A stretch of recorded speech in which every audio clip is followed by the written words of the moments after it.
பண்றது. சுவர்ணவருத்தி குருமே கிரகேஸ்வரி நித்திய பிரார்த்தனை. நம்ம மேல்பெண் பாக்கத்துடைய தாயாருக்கு நம்ம வந்து செய்யக்கூடிய நித்திய பிரார்த்தனை. சுவர்ணவருத்தி குருமே கிரகேஸ்வரி தாயார் பிரார்த்தனை பண்ணுறோம். நம்ம ஆத்துல ஸ்வர்ணம் தங்கம் விருத்தி ஆகணும். சுவர்ணம்னா இன்னொரு அர்த்தம் காந்தி, தேஜஸ், அது விருத்தி ஆகணும். சுதானிய விருத்தி குருமே கிரகேஸ்வரி, நல்ல தானிய சமிருத்தி கிடைக்கணும். எப்படிப்பட்ட ஒரு தானியம்? நியாயமா சம்பாதிக்கிற பொருள் தான் நம்ம சாப்பிடணும். அதனால இந்த ஆத்மா பாதிக்காது. அதனால அப்படிப்பட்ட ஒரு தானியத்துக்கு சுதானியம் பேர். கல்யாண விருத்தி குருமே கிரகேஸ்வரி, கல்யாணம் எது மங்களகரமானதோ எது சுபமோ நம்மளுக்கு அதெல்லாமே தொடர்ந்து நடந்துட்டே இருக்கணும். இதை ஆசீர்வாதம் பண்ற மகான்கள் சொல்லுவாங்க, மாசத்துக்கு 3 சுபகாரியங்கள் நடக்கணும், 3 நல்ல காரியங்கள் நடக்கணும். வருஷத்துக்கு ஒன்று நடக்கிறது ரொம்ப கஷ்டமா இருக்கும். ஆனா அவருடைய வேதம் சொல்றது ஆசீர்வாதம்.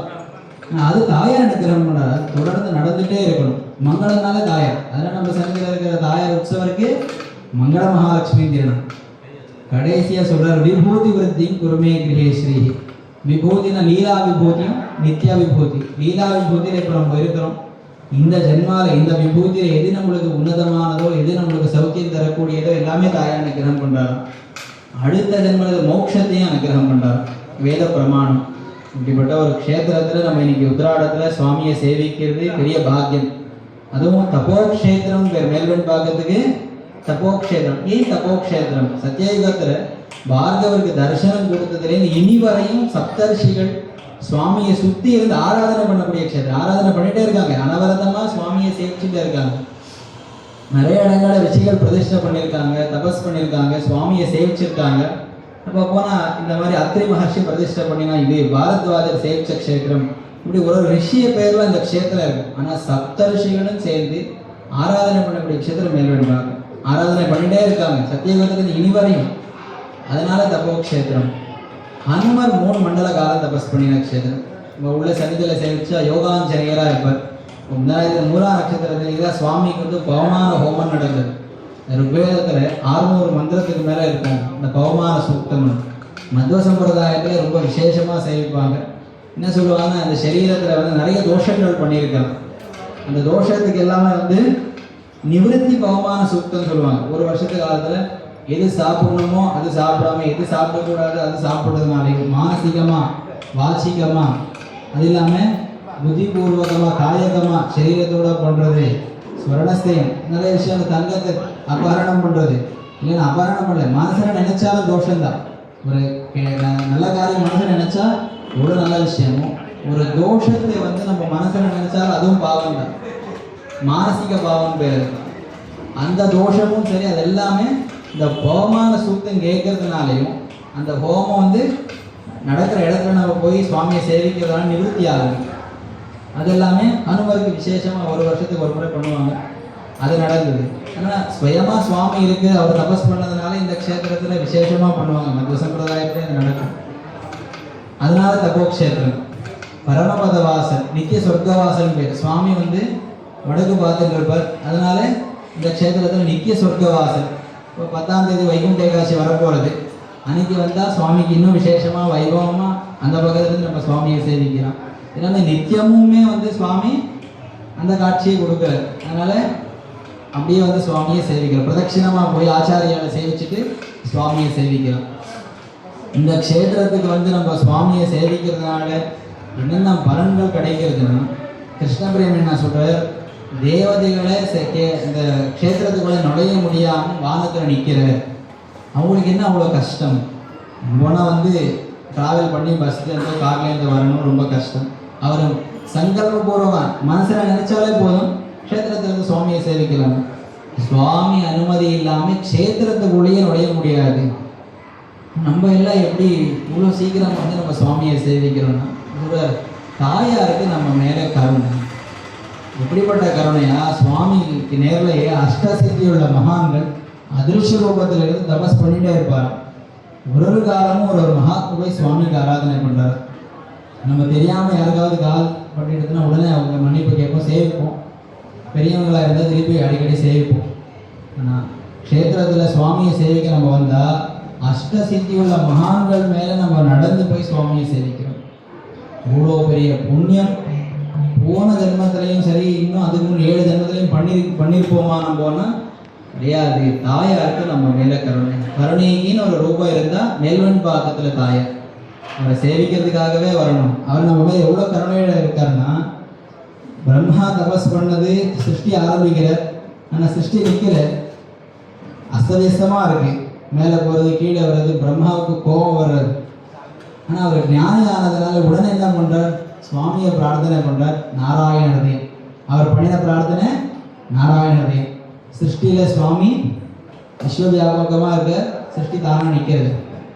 இந்த க்ஷேத்திரத்தில் பார்கவர் தபஸ் பண்ணுறார், பிரம்மா வந்து அந்த மந்திரத்தை பார்கவருக்கு அனுகிரகம் பண்ணுறாங்க நாராயண ஹிருதயத்தை. லக்ஷ்மி ஹிருதயம் வந்து சுயமாக தாயாரை அனுகிரகம் பண்ணிடுது. அதனால் அதில் இருக்கும் இந்த லக்ஷ்மி ஹிருதய ஸ்தோத்திரம் வந்து அதர்வண வேத ரகசியோத்திர பாகத்தில் இருக்கும். பிரம்மா சொல்கிறார், கோபியமேதத் சதா புரியா சர்வத்திர பிரகாஷ். இது ரகசியமாக இருக்க வேண்டிய ஸ்தோத்திரம், வெளியில் தெரியக்கூடாது. பார்கவரையும் சரி, இது ரகசியமாக இருக்கணும்னா அதர்வண வேதத்தில் ரகசியோத்திர பாகத்தில் இருந்தால் சௌரியன் நின்றாரு, இந்த ரகசியோத்திர பாகத்தில் வச்சுட்டார். இப்போ அது நம்மளுக்கு வந்து மகான்கள்னால ஒரு புஸ்தக ரூபமாக கிடைக்குது. இல்லை சம்ஸ்கிருதத்தில் இருக்குமே, அதெல்லாம் நம்ம பாராயணம் பண்ணலாமா? வேதம் தானே, எல்லாரும் பாராயணம் பண்ணலாமா? எல்லாரும் பாராயணம் பண்ணலாம், அதுக்கு ஸ்வரம் கிடையாது. இந்த ஸ்தோத்திர ரூபகமாக சந்தோ ரூபகமாக இருக்கும், எல்லாரும் பாராயணம் பண்ணலாம். இல்லை சம்ஸ்கிருதமாக இருக்கு, எனக்கு சம்ஸ்கிருதம் தெரியாது, ஆனால் நம்ம கோயிலெல்லாம் பிரிண்ட் பண்ணியிருக்காங்க, மகான்கள் எல்லாமே வந்து இது புஸ்தக ரூபமாக பண்ணியிருக்காங்க, அது தமிழ்லையும் கிடைக்கிறது, அது நம்ம பாராயணம் பண்ணலாம். இல்லை எனக்கு தமிழும் தெரியாது, போய் என்ன பண்ணுறது, இல்லை கேட்டாலும் பலன் கிடைச்சிடும். தாயாருக்கு ஒன்றுக்கு ஒன்று அவர் கருணை அப்படியே அனுகிரகம் பண்ணுறார். இல்லை யார் பாராயணம் பண்ணுறார், இவ்வளோ ரகசியமான மந்திரத்தை நமக்காக ஒருத்தர் பாராயணம் பண்ணுவார், வந்தவங்களுக்கு தருவோமா? அப்படியே இந்த மந்திரமும் அப்படிதான் சொல்கிறாரு, இவ்வளோ ரகசியமான மந்திரத்தை நமக்காக யார் பாராயணம் பண்ணுவாங்க, நம்ம கேட்க முடியுமான்னு கேட்டால், எத்தனை புஸ்தகம் கிருஷ்ணே லக்ஷ்மி நாராயணம் இருக்குமோ, இங்கே சுயமாக லக்ஷ்மி நாராயணன் இருப்பார். இதை விட இன்னொரு கருணை இங்கே நம்மளுக்கு கிடைக்கும். புஸ்தகத்தை சேமிச்சாலே போதும். இல்லை நீ சொல்கிற நீ மந்திரத்தை பாராயணம் பண்ணணும், இல்லை கையில் முடியல, எனக்கு மொழி தெரியல சார், போன போட்டு காதில் கேட்டுட்டேன், நான் அனுகிரகம் பண்ணிடுறேன், கேட்டதுக்காக ஒரு புண்ணியத்தை அனுகிரகம் பண்ணிடுறேன், இல்லை அதுக்கும் எனக்கு முடியல சார், புஸ்தகத்தை ஒரு நமஸ்காரம் பண்ணிட அந்த பலத்தை கொடுத்துருக்கேன். இப்படி ஒரு கருணை யாருக்கு இருக்கும்? அம்மாவுக்கு மட்டும்தான் இருக்கும். அப்படி ஒரு கருணை மேல்வன் பாகத்தில் தாயார் நம்ம மேலே வச்சிருக்கார். சொல்கிறார், இந்த ஸ்தோத்திரத்திலேயே சொல்கிறார், நம்ம நிறைய தோஷங்கள் பண்ணுறோம், நிறைய பாவங்கள் பண்ணியிருக்கலாம், பூர்வ ஜென்மத்தில் பண்ணியிருக்கலாம், இந்த ஜென்மத்தில் தெரியாமல் பண்ணியிருக்கலாம். இதெல்லாமே நம்ம சுவாமிகிட்ட போய் எப்படி கேட்போம்? நான் ரொம்ப நல்லவன், எனக்கே வந்து இந்த மாதிரி ஒரு கஷ்டத்தை கொடுக்குறிய சுவாமி, நான் அவர் பார்க்கலையா, அவருக்கு தெரியலையா, நம்ம பண்ணக்கூடிய எவ்வளோ நிறைய தோஷங்கள் எல்லாம் பண்ணியிருப்போம், தெரியாமல் பண்ணியிருக்கிறோம். இது எல்லாமே வந்து சுவாமிக்கு தெரியாமவா நடக்கிறது. நம்ம நல்லவன் நம்ம சொல்லிக்கிறோம். தாயார் சொல்ற இப்படியெல்லாம் வந்து சுவாமிகிட்ட பிரார்த்தனை பண்ணக்கூடாது. பாபினாம் அகமேகாகிரோ தயாளூனாம் அக்ரணீ தயனீயோ மதன்யோஸ்தவ கோத்திர ஜகத்திலேயே. இந்த பாவம் பண்ணுறவங்க நிறைய பேர் இருப்பாங்க, நீங்கள் நினைக்கிறீங்களா சுவாமி? எல்லாரை விட அதிகமாக பாவம் பண்ணுறவங்க ஒருத்தன் லீடர்னு சொல்லுவாங்க, அந்த லீடர் நான் தான். 100 பேரில் பாவம் அதிகமாக யார் பண்ணியிருக்காருன்னா முதல்ல நான் தான், அகமேகாகிரோ நான் தான் முதல்ல நிற்கிறேன். தயாளுனாம் அக்ரணீ, இந்த தயை காட்டுறதுல கருணையில வந்து நீங்க தான் முதல்ல இருக்கிறீங்க. தயனீயோ அதன்யோஸ்தவ கோத்திர ஜகத்திரை, நீங்களே அனுகிரகம் பண்ணலைன்னா இந்த மூலகத்திலையும் நான் ரட்சணை பண்றவாட கிடையாது. உடனே நம்ம சரண்டர் ஆகிட்டோம் சுவாமி. அவர் சொல்றாரு, சரி இவன் நம்ம கிட்ட வந்து சொல்லிட்டார். இப்போ வந்து நம்ம பிரார்த்தனை பண்ணது எப்படி சொல்றோம்? இந்த ஒரு கஷ்டத்துலேருந்து வெளியில வந்தா போதும் சுவாமி, அதுக்கு அடுத்தது நம்மளுக்கு கஷ்டம் வராதா? வந்தா நம்ம சுவாமி கிட்ட போக மாட்டோம். அதுக்கு தாயார் லக்ஷ்மி ஹிருதயத்தில் தான் இருக்கும். சாந்தினி கலா யதா சுக்லே வர்த்ததே சா தினே தினே ததா தயாதே மையேவ வர்த்ததாம் அபிவர்த்ததாம். அமாவாசை ஆன உடனே நிலா எப்படி ஒரு நாள் விருத்தி ஆகிட்டே இருக்கணும், அப்படி உங்களுடைய கடாட்சம் அனுகிரகம் எங்கள் மேலே விருத்தி ஆகிட்டே இருக்கணும். அப்போ எப்படி சுவாமியுடைய கடாட்சம் நம்ம மேலே இருந்து ஒரு கஷ்டம் நம்மளுக்கு வருமா? வந்தாலும் அதுக்கு அடுத்த நாள் சுவாமியுடைய கடாட்சம் நம்ம மேலே விருத்தி ஆகிட்டு இருக்கு, கஷ்டங்களும் இருக்கு. இப்படிப்பட்ட சரணாகதி விசேஷமாக இருக்கும். எல்லாருமே ஒரு முறையாவது ஒரு நாள் இந்த வெள்ளிக்கிழமையாவது இந்த லக்ஷ்மி நாராயணதே ஸ்தோத்திரத்தை பாராயணம் பண்ணணும். இல்லை இந்த லக்ஷ்மி நாராயணதே ஸ்தோத்திரத்துக்கு சமமான மந்திரமே கிடையாது. எத்தனையோ ராஜாக்கள் வந்து நிறைய இந்த ராஜ்யலக்ஷ்மி அனுகிரகத்துக்காக பண்ணின ஸ்தோத்திரம் லக்ஷ்மி நாராயணதையும், மகான்கள் பதவிக்காக பண்ணினது. மோட்சத்துக்கு ஒரு மார்க்கம் தாயாரே ஸ்வயமா மோட்ச அனுகிரகம் பண்ணுறா மெல்வெண் பாக்கத்தில் இந்த லக்ஷ்மி நாராயணதைய மந்திரத்தினாலே நடக்கும். இதெல்லாம் அந்த வேத பிரமாணம் தானே, நமக்கு வேதமே பிரமாணம். வேத பிரமாணமாக சொன்ன ஸ்தோத்திரம். இந்த க்ஷேத்திரம் வந்து ஒரு காலத்தில் 11 ராஜகோபுரத்தோட இந்த சன்னிதி படையெடுப்பு வந்த சமயத்தில் இந்த க்ஷேத்திரத்தில் இருந்த உபனிஷத் பிரம்மேந்திர மடத்தினுடைய சுவாமி மூலவரை ரட்சணை பண்ணுறதுக்காக அவர் எங்கேருந்து அடிச்சுட்டு மைசூருக்கு போயிட்டார். மைசூர்னா முழு கர்நாடகாவுக்கே மைசூருன்னு பேர். அந்த சமயத்தில் இவர் ஒரு பகுதிக்கு போயிருக்கார். இவர் போன இடத்துல அந்த சம்ஸ்தானத்துடைய ராஜாக்கு சுவாமி மேலே அபாரமான பக்தி. பெருமாளை பார்த்து அவருக்கு அவ்வளோ ஆசையாக இருக்காரு. எல்லா கைங்கரியங்களும் பண்ணுறாரு.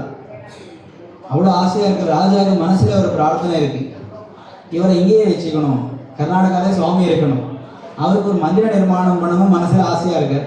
இப்போ அடிச்சுன்னு வந்த ஒரு உபனிஷத் பிரம்மேந்திர மடத்தினுடைய சுவாமி அவருக்கு என்னென்ன வேணும் எல்லா சகல சௌகரியங்களும் பண்ணித்தரார். ஒரு நல்ல நாள் பார்த்து போய் அவரை கேட்குறார், சுவாமி இவருக்கு ஒரு மந்திர நிர்மாணம் பண்ணணும்னு ஆசைப்பட்டார். பெருமாளுடைய திருவுள்ளம், சுவாமி நினைச்சா பண்ணலாம், சுவாமிகிட்ட போய் நம்ம பிரார்த்தனை பண்ணலாம் வாங்க. பெருமாள்கிட்ட போய் பிரார்த்தனை பண்ணுறார்.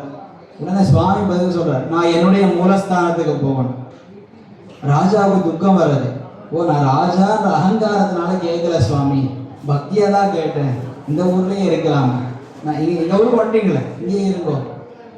ஓ சுவாமி சொல்றார், சுவாமி இந்த தர்மம் குறையிறதுனால ஒரு யுகத்திலையும் குறைஞ்சுட்டே வர, அது வெப்பத்தில் இருக்கார், அந்த தாபம் தாங்க முடியலையே சுவாமினால. நான் மேல்வெண் பாகத்தில் இந்த லக்ஷ்மி நாராயணதேய ஸ்தோத்திரத்தினாலே புனிதமாக இந்த க்ஷேத்திரத்தில் இருந்தால் அவருக்கு அவ்வளோ தாபம் இருக்காது. இந்த க்ஷேத்திரத்தில் இருந்தால் தான் அவருக்கு கொஞ்சம் குளிர்ச்சியாக இருக்கும். அதனால் அந்த க்ஷேத்திரத்துக்கு போயிடும். கலி பிரபாவத்தினால இந்த கலி தோஷத்தினால தான் இடம் மாற வேண்டியதாக வந்துடுச்சு. என்னை திருப்பி எங்கள் ஊருக்கு அனுப்பிச்சுடுங்க, மேல்வெண் பாகத்துக்கு அனுப்பிச்சுடுங்க. உடனே உபனிஷத் பிரம்மேந்திர மடத்துடைய சுவாமிக்கு எல்லாம் சகல சௌகரியம் பண்ணி தரார். இந்த ராஜாவுக்கு துக்கமாக இருக்கு, ஆனால் சுவாமியுடைய அனுப்பணை எல்லாமே எப்படி பண்ணுறது, எல்லாமே ஏற்பாடு பண்ணி கொடுக்குறாரு. உபனிஷத் பிரம்மேந்திர மடத்துடைய சுவாமி இங்கே வந்து பார்த்தா எத்தனையோ ராஜாக்கள் கட்டின சந்நிதி, அவ்வளோ பெரிய 11 ராஜகோபுரத்தினுடைய இருந்த சந்நிதினா எவ்வளோ பெருசாக இருக்கு.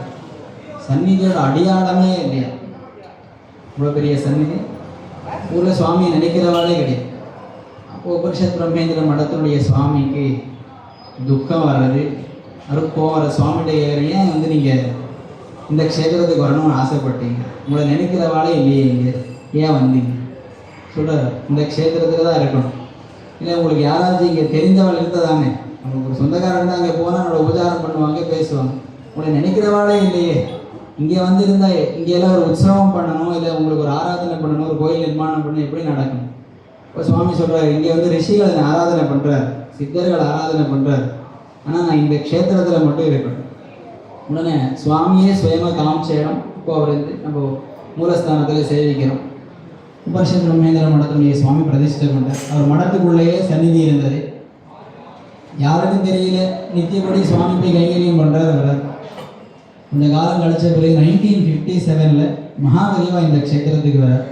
இப்போ சுவாமியை சுயமாக இந்த க்ஷேத்திரத்தில் 3 நாள் தங்கியிருந்து சுவாமி ஆராதனை பண்ணி 3 நாள் க்ஷேத்திர வைபவம் சேவிக்கிறார். இப்போ நம்ம என்ன வேதத்தில் எல்லாம் சுவாமி வைபவம் எப்படியெல்லாம் சொல்லப்பட்டிருக்கோ அதெல்லாம் மகாபெரிவா அன்றைக்கி சேவிச்சிருக்கார்.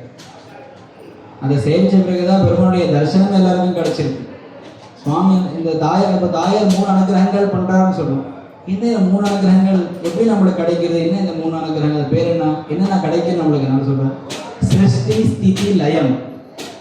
இந்த சிருஷ்டி ஸ்திதி லயம்ன்றது புராணத்தில் இருக்கும் தானே.